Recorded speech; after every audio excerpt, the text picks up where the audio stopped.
जय हिंद साथियों, मैं सूरज यादव आप सभी का स्वागत करता हूं 96 क्लासेस की यूट्यूब चैनल पर। दोस्तों, हम लोग शुरू करने जा रहे हैं क्लास 9 का मैथ। आप लोगों ने देखा होगा कि हम लोग पार्ट 1 में 1 से लेकर 10 तक क्वेश्चन सॉल्व किए थे। अब एक पार्ट 2 चलने वाला है और इसमें हम लोग देखेंगे क्वेश्चन नंबर 11 से। तो आइए चलते हैं हम लोग क्वेश्चन नंबर 11 की तरफ।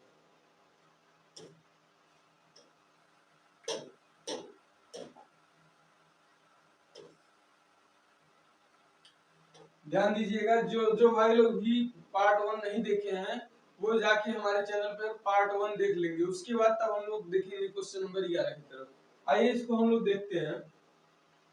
तो हमारा क्वेश्चन नंबर 11 क्या कह रहा है, देखिएगा। क्वेश्चन नंबर 11 हमारा कह रहा है निम्नलिखित कथनों में से कौन से कथन सत्य हैं अथवा कौन से असत्य है। देखिए, सत्य और असत्य पूछ रहा है हमसे। तो देखिए, ए में हमारा कह रहा है दो धन अभाज्य पूर्णांकों का गुणन सदैव अभाज्य होता है। आइए हम लोग इसको देखते हैं। कह रहा है दो धन अभाज्य पूर्णांक। देखिए, हम लोग दो धन अभाज्य पूर्णांक ले लेते हैं। मान लीजिए हमारा एक हो गया 2 और एक हमारा हो गया 5 ले लेते हैं। देखिए, ये दोनों हमारा क्या है, धन अभाज्य है। ये हमारा क्या है, धन अभाज्य। अब इनका गुणन हमारा पूछ रहा है कि भाज्य होता है कि अभाज्य होता है। तो देखिए, हमारा इनका गुणन क्या हो जाएगा, 2 गुणन हम 5 करेंगे तो ये हमारा 10 आएगा।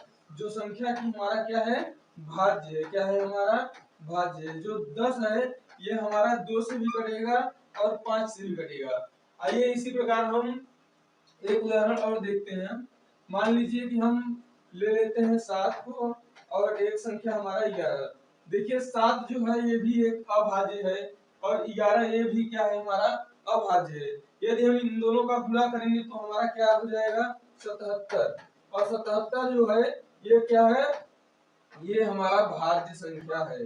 77 क्या है, भाज्य है। ये हमारा 11 से भी कट जाएगा और 7 से भी कट जाएगा। तो जो हमारा क्वेश्चन बोल रहा था कि दो धन अभाज्य पूर्णांकों का गुणन सदैव अभाज्य होता है, ये बिल्कुल असत्य है। क्या है भाई, एकदम असत्य है। तो आप लोग एकदम ध्यान से देखेंगे और हम लोग चलते हैं क्वेश्चन नंबर आगे की तरफ।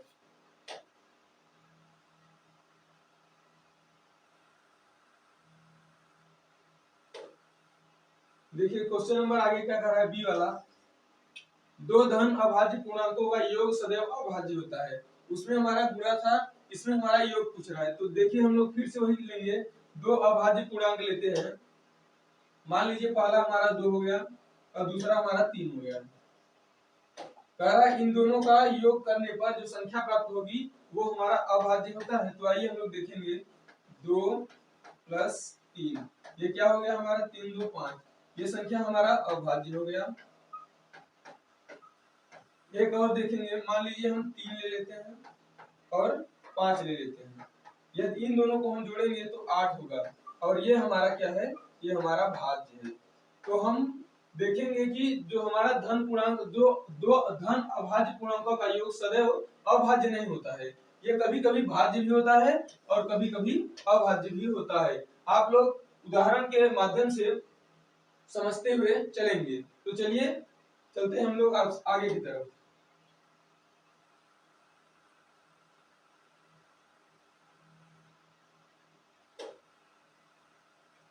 देखिए आगे क्या बोल रहा है क्वेश्चन। यदि वो, यहाँ पे थोड़ा मिस्टेक है। यदि ए और बी, यदि ए और बी कोई दो ऋण पूर्णांक है तब ए प्लस बी भी सदैव एक ऋण पूर्णांक होगा। आइए हम लोग इसको भी देखते हैं। कह रहा है ए और बी, तो ए और बी ले लेते हैं। कह रहा है कोई ऋण पूर्णांक है। मान लीजिए हम कोई ले लेते हैं -2 और बी बराबर -3। ऋण पूर्णांक में हम -2 -3 -4 -5 जो हमारा इच्छा है वो हम ले सकते हैं और इसको हम लेकर इस a प्लस बी पे रख कर देख लेंगे। देखिए, a प्लस बी जो है हमारा, a प्लस बी ये बोल रहा है कि सदैव एक ऋण पूर्णांक होगा। तो देखिए जो है a हमारा क्या है, -2 है और b क्या है, -3। यदि हम इन दोनों को जोड़ेंगे तो देखिए -2 और ये प्लस माइनस माइनस होके 3 हो जाएगा। तो 3 2 क्या मिलेगा हमको, 5 साइन लग जाएगा। फिर से देखेंगे हम लोग कि ए जो है हमारा -2 होगा और बी हम क्या लेंगे, -3। और इनको हम a प्लस बी के जगह पे रखेंगे तो a प्लस बी बराबर हमको क्या मिलेगा, -2 प्लस -3। यदि हम इन दोनों को सॉल्व करेंगे तो हमको मिलेगा -5, जो क्या है, एक ऋण पूर्णांक है। तो ये जो कथन है ये हमारा बिल्कुल क्या है साथियों, बिल्कुल सत्य है।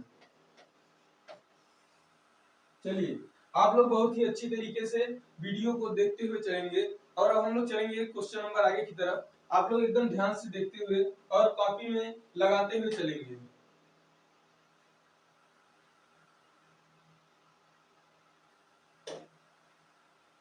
देखिए क्वेश्चन नंबर 12 क्या कह रहा है। यदि वह, यहाँ भी थोड़ा मिस्टेक है, यदि ए एक धन पूर्णांक है तो दिखाइए कि संख्या ए प्लस 1, ए प्लस 2, ए प्लस 3 संख्या 24 से पूर्णतः विभाजित होगी। आइए हम लोग इसको देखते हैं। हमारा क्वेश्चन कर रहा है ए एक धन पूर्णांक है, तो मान लीजिए हम ए बराबर धन पूर्णांक हमारा क्या होता है, 1 2 3 4। कोई भी हम ए का वैल्यू 1 या 2 या 3 या 4 रख कर इस पे हम लोग ट्राई करके देखते हैं क्या संख्या 24 से विभाजित होगी। तो आइए ए का मान हम लोग 1 रख के देखते हैं। ए का मान हम लोग 1 रख कर देखते हैं। तो देखिए हमारा जो दिया गया है ए प्लस 1, ए प्लस 2 और ए प्लस 3। ये कह रहा है कि जो हमारा संख्या मिलेगा ये 24 से पूर्णतया विभाजित होगी या नहीं होगी। तो देखिए हम एक ही जगह पे क्या रखेंगे, 1 रखेंगे। चलिए देखते हैं, 1 प्लस 1, 1 प्लस 2, 1 प्लस 3। देखिए ये हमको क्या मिलेगा, 1 और 1 1 क्या हो जाएगा, 2। उसी प्रकार ये मिलेगा 2 और 1 3 और ये मिलेगा 3 और 1 4। देखिए इन सबका गुणा हो जाएगा।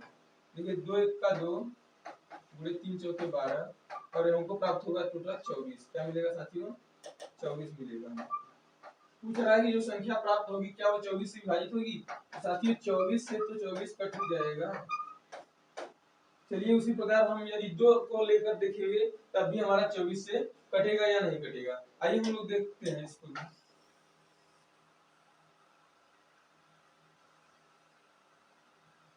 आइए देखते हैं हम लोग इस बार 2 को रखकर देखेंगे।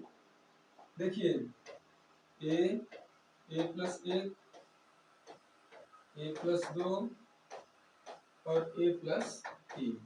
देखिए ये हमको बोल रहा है कि ये जो संख्या है ये क्या 24 से पूर्णतः विभाजित होगी।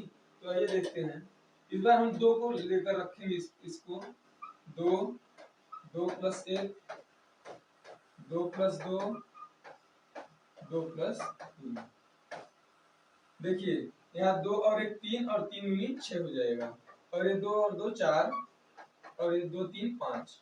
तो हमको क्या मिलेगा, 6 चौक 24 और 24 पंचे 120। 24 पंचे 120। देखिए ये हमारा 24 ही पूरी तरीके से कट जाएगा। चलिए अब हम लोग चलते हैं क्वेश्चन नंबर 13 की तरफ।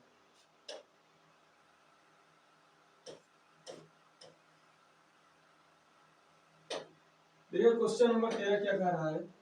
यदि ए एक समधन पूर्णांक है और बी, यहाँ पे बी होगा, बी एक विषम धन पूर्णांक है तो बताइए कि निम्नलिखित संख्याओं में कौन सी संख्या सम होगी। देखिए हमको दिया गया क्या है, संख्या है। इसमें पूछ रहा है कौन सी संख्या सम होगी। देखिए ए एक क्या है, सम संख्या है और बी क्या है, विषम संख्या है। तो देखिए सम संख्या क्या होता है, ए बराबर 2 4 6 8 और बी हमको क्या मिलता है, विषम संख्या 1 3 5। ऐसे हम लोग रखेंगे ए और बी का मान।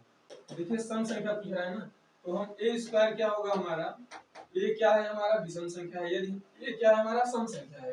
यदि हम सम का स्क्वायर करते हैं, सम संख्या मान लीजिए हमारा 2 है, यदि हम 2 का स्क्वायर करेंगे तो हमको क्या मिलेगा, 4। और 4 क्या है हमारा, सम संख्या है। 4 क्या हमारा है, सम संख्या है। तो जो हमारा ए स्क्वायर दिया गया है ये क्या है साथियों, ये हमारा सम संख्या है। अब हम लोग देखेंगे बी स्क्वायर। देखिए बी स्क्वायर क्या है हमारा, बी जो है हमारा विषम संख्या है और यदि हम विषम संख्या का स्क्वायर करेंगे तो देखिए हमको क्या मिलता है। मान लीजिए हमारा 1 है, यदि हम 1 का स्क्वायर करेंगे तो हमको क्या मिलेगा, 1 ही मिलेगा। यदि हम बी की वैल्यू 3 लेंगे और 3 का स्क्वायर करेंगे तब भी साथियों हमको क्या मिलेगा, विषम संख्या ही मिलेगा। ये क्या है साथियों, ये है हमारा विषम संख्या। तो देखिए हमारा जो a स्क्वायर है ये क्या है, ये सम संख्या है, और जो b स्क्वायर है ये क्या है, हमारा विषम संख्या है। तो हमको हमको सिर्फ सम देखना है, विषम को नहीं देखना है। तो a स्क्वायर क्या हो गया हमारा, सम संख्या। अब हम देखेंगे a प्लस बी। चलिए a प्लस बी मतलब सम और विषम का योग पूछ रहा है। सम हमारा क्या है, 2 है, और विषम क्या है हमारा, 3 है। इनका योग क्या हो जाएगा, 5 होगा, और 5 क्या है हमारा, विषम है। तो हम इसको भी नहीं देखेंगे। देखिए a गुणे b मतलब सम और विषम का गुणा पूछता है। गुणा क्या होगा, देखिए सम विषम का यदि हम गुणा करेंगे तो क्या मिलेगा हमको। देखिए a गुणे b यानी सम विषम का गुणा कर रहा है। तो a मतलब 2 लेंगे, और b का मान हम क्या लेंगे, विषम संख्या में मान लीजिए 5 ले लेते हैं। तो 2 और 5 का यदि हम गुणा करेंगे तो जो हमको मिलेगा वो 10 मिलेगा, और 10 हमारा क्या है, 10 हमारा सम संख्या है। तो बस हमसे यही पूछ रहा है कौन सी सम संख्या है और कौन सी विषम संख्या है। तो हमारा a गुणा b क्या हो जाएगा, सम संख्या हो जाएगा। a गुणे b क्या हो जाएगा, सम संख्या। देखिएगा जिसपे हम सर्कल बना रहे हैं वो हमारा सम संख्या है, और जिसपे हम सर्कल नहीं बना रहे हैं वो हमारा क्या है, विषम संख्या है। आप लोग कंफ्यूज नहीं होइएगा। चलिए हम लोग चलते हैं, क्वेश्चन क्या है। अब हमारा अगला क्या पूछ रहा है, a प्लस 1। देखिए इसको हम लोग यहीं पे लगा देते हैं। a यानी हमारा सम संख्या, सम यानी 2 ले लेते हैं, और यहाँ पे 2 प्लस 1। यदि हम इसको लगाएंगे, देखिए 2 और 2 और 1 3। देखिए ये सम है, ये भी सम है। हमको क्या मिलेगा, 2 और 3 क्या मिल जाएगा, 6 मिल जाएगा। 2 3 का गुणा करेंगे तो क्या मिलेगा, 6। और 6 क्या है हमारा, 6 हमारा सम संख्या है। 6 क्या है हमारा, सम संख्या है। तो चलिए इस पे भी हम सर्कल बना देते हैं ताकि आप लोग बहुत ही अच्छी तरीके से समझ जाइए। ये क्या है हमारा, सम संख्या है। देखिए आखिरी वाला क्या होता है, हम लोग आखिरी वाले को ट्राई करेंगे, देखेंगे इसको क्या होगा। इसका क्या होगा, देखिए आखिरी वाले का b प्लस 1। देखिए b प्लस 1, b का मतलब विषम संख्या होगा। b का मतलब विषम संख्या होगा। तो हम विषम में क्या ले लेते हैं, 3 लेके चेक करेंगे। देखिए 3 प्लस 1, देखिए यहाँ पे 3 हो गया, और 3 और 1 क्या हो जाएगा, 4 हो जाएगा।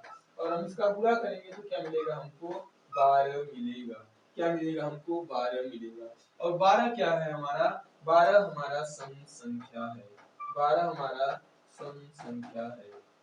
इसी प्रकार हमसे जितना भी सम पूछा है उतना हम लोगों ने क्या बना दिया है, उसको सर्किल में कर दिए गए हैं। जितने भी हमसे सम संख्या पूछी है हमने उन सभी को एक सर्किल में बंद कर दिया है, और जो बचा है वो हमारा क्या है, वो हमारा विषम संख्या है। देखिए क्वेश्चन नंबर 14 हमारा क्या कह रहा है।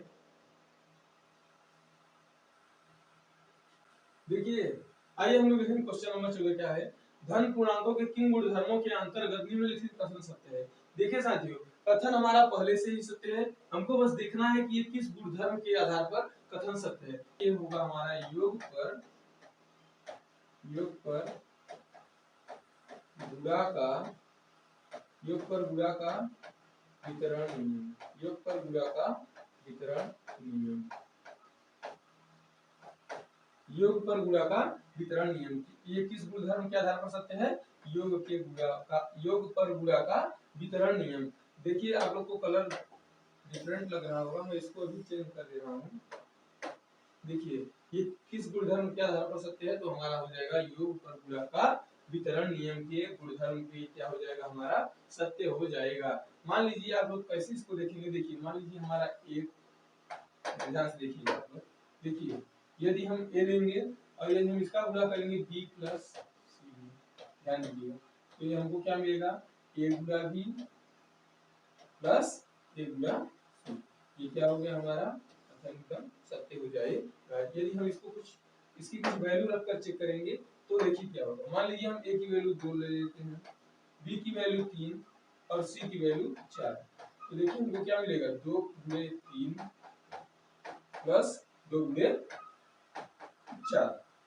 देखिए यहाँ 4 3 7 हो जाएगा, 4 3 7, और यहाँ क्या होगा, 2 3 6 प्लस 2 चौके 8, तो ये 7 दूनी 14 और ये 8 6 14, ये दोनों क्या हो गया बराबर। तो हमें लगता है आप लोगों को बहुत ही अच्छी तरीके से समझ में आ रहा होगा। तो इसी प्रकार आप लोग बहुत ही अच्छी तरीके से देखते हुए चलेंगे।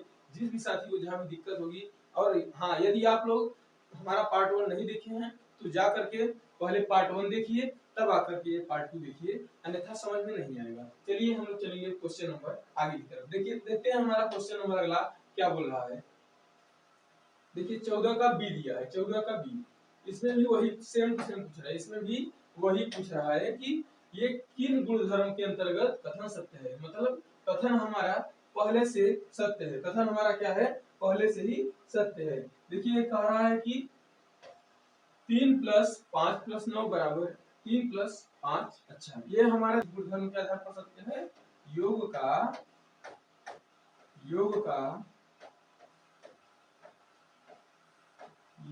सहचर्य नियम, योग का सहचर्य नियम। देखिए, यदि आप लोगों को योग का सहचर्य नियम ना पता हो तो आइए हम लोग उसको भी देख लेते हैं। देखिए, वहां पे हमारा क्या था, बुरा, और यहाँ पे हमारा योग किया है। तो देखिए ये हो गया हमारा ए, तो दूसरे क्वेश्चन में बी + सी, और इधर क्या हो जाएगा, ए + बी, और बाहर क्या रखेंगे, सी। ये हमारा क्या हो जाता है, योग का सहचर्य नियम। आइए हम लोग इसकी भी कुछ वैल्यू रखकर आपको दिखा देते हैं। देखिए हम ए का मान ले लेते हैं 2, ए का मान हम क्या लेंगे, 2 लेके चेक करेंगे। देखिए, और बी का मान क्या लेंगे, 3 लेंगे, बी का मान क्या लेंगे, 3 लेंगे, और सी का मान 4 लेंगे। और इधर देखिए ए का मान हमारा 2, और 2 + 3 और +4 का मान, सी का मान क्या है हमारा 4 है। आइए देखते हैं हम लोग इसको। देखिए 2 + 4 3 क्या होगा 7, और इधर देखिए 3 2 5, और बाहर क्या है हमारा 4। देखिए 7 2 9, और 5 4 9। ये हमारा क्या हो गया, योग का सहचर्य नियम। यदि 14 का सी नहीं होगा तो हमारा अगला क्वेश्चन होगा। तो देखिए 14 का सी दिया गया है। 14 का सी में क्या बोल रहा है कि 3 × 2 = 2 × 3। फिर देखिएगा, ये देखिए 3 × 2 और 2 × 3। देखिए ये हमारा क्या है, ये हमारा क्या है, ये हमारा क्रम विनिमय नियम है, गुणा का क्रम विनिमय नियम। ये क्या है हमारा, गुणा का क्रम विनिमय नियम, गुणा का क्रम विनिमय।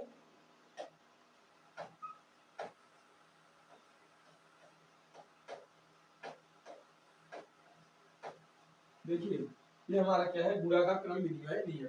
ये जो गुणधर्म है, ये किस गुणधर्म, मतलब ये जो हमारा क्वेश्चन है, ये किस गुणधर्म के आधार पर सत्य है, तो ये है गुणा का क्रम विनिमय नियम के आधार पर सत्य है। यदि आपको ये भी नहीं पता हो तो आप लोग इधर देख लीजिए। देखिए हमारा मान लीजिए यदि a × b है तो ये किसके बराबर होगा, b × a की। आइए हम लोग देखेंगे, मान लीजिए a की वैल्यू हमारा 5 हो गया और b की वैल्यू हमारा 6 हो गया। तो देखिए यहाँ पे b की वैल्यू 6 और a की वैल्यू 5। देखिए 5 × 6 = 30, और इधर 6 × 5 = 30। तो ये हमारा क्या हो गया, गुणा का क्रम विनिमय नियम। ये भी आप लोग बहुत ही अच्छी तरीके से देखेंगे। और हम लोग चलेंगे क्वेश्चन नंबर अगले की तरफ। हमारा क्वेश्चन नंबर अगला क्या कह रहा है, तो देखेंगे हमारा क्वेश्चन नंबर अगला क्या कह रहा है। चलिए देखिए क्वेश्चन नंबर हमारा अगला कह रहा है, धन पूर्णांक के किन गुणधर्म के अंतर्गत निम्नलिखित कथन सत्य है। देखिए ये भी हमारा कथन क्या है, सत्य है। यहाँ पे हमारा होगा ये बराबर, थोड़ा सा मिस्टेक है, यहाँ क्या होगा, a = 3। देखिए कह रहा है 3 × 5 = a × 5। देखिए ये बोल रहा है कि ये किस गुणधर्म के आधार पर क्या होगा, हमारा नियम क्या होगा, सत्य होगा। देखिए ये हमारा होगा निरसन का नियम। क्या होगा साथियों, निरसन का नियम, निरसन नियम होगा, निरसन का नियम। देखिएगा ये हमारा किस नियम के आधार पर सत्य है, तो निरसन का नियम के आधार पर सत्य है। देखिए कैसे, देखिए यदि हम इसको गुणा करेंगे 3 × 5 तो क्या मिलेगा हमको, 15 मिलेगा। और हम यहाँ ये जो हमारा क्या है, इसका वैल्यू कितना दे रखा है, 3 दिया है। यदि हम a की जगह पे 3 रखेंगे तो ये भी हमारा क्या हो जाएगा, 15। हमारा दोनों बराबर आ जाएगा, तो ये हमारा कथन क्या हो जाएगा, सत्य हो जाएगा। यदि ये a का वैल्यू कुछ और रखा होता तो हमारा ये नियम बराबर नहीं होता, तो हमारा कथन असत्य हो जाता। तो हमारा निरसन का नियम है, जो कि ये कथन हमारा बिल्कुल सत्य हो जाएगा। चलिए हम लोग क्वेश्चन नंबर अगले की तरफ चलते हैं। हमारा क्वेश्चन नंबर अगला क्या दिया गया है। अच्छा देखिए क्वेश्चन नंबर हमारा अगला दिया गया है कि संख्या रेखा पर 5 2 0 1 2 5 को दर्शाइए। देखिए यहाँ पे माइनस है, -5 -2, ध्यान दीजिएगा यहाँ पे -5 -2 0 1 2 5 को संख्या रेखा पर दर्शाना है साथियों। तो आइए हम लोग पहले एक संख्या रेखा बना लेते हैं। देखिए संख्या रेखा हम लोग बनाएंगे, आप लोग अच्छे से बना लीजिएगा एकदम। देखिए इधर क्या होगा हमारा 0 और इधर हमारा होगा -1 +1 +2 +3 +4 +5 +6 और इधर हमारा क्या होगा -1 -2 -3 और -4 -5, ऐसे हमारा -6। देखिए कह रहा है कि -5 -2 सबको किस पे दर्शाना है साथियों, संख्या रेखा पर दर्शाना है। तो आइए हम देखेंगे, पहले हमारा -5 है, तो हमारा क्या हो गया ये -5, इसको हम लोग क्या मान लेंगे ए मान लेंगे।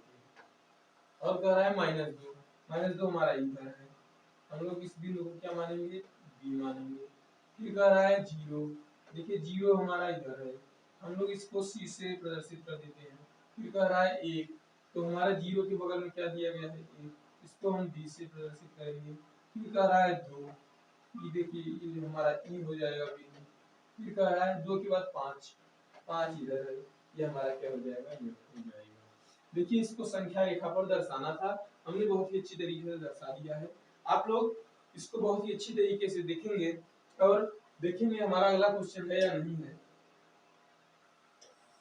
तो साथियों प्रश्नावली 1 में इतने ही प्रश्न थे, लगभग 15 प्रश्न थे और हमने इसको 2 वीडियो में पूरा हल करवा दिया है। आप लोग यदि पहला वीडियो नहीं देखे हो तो हमारे चैनल पर जाकर उसको देखेंगे और उसके बाद ये वीडियो देखेंगे। हमारा जो है आज प्रश्नावली 1 कंप्लीट हो गया। अब हम लोग मिलेंगे फिर से दूसरे प्रश्नावली के साथ दूसरे वीडियो में। तो तब तक के लिए आप सभी को जय हिंद।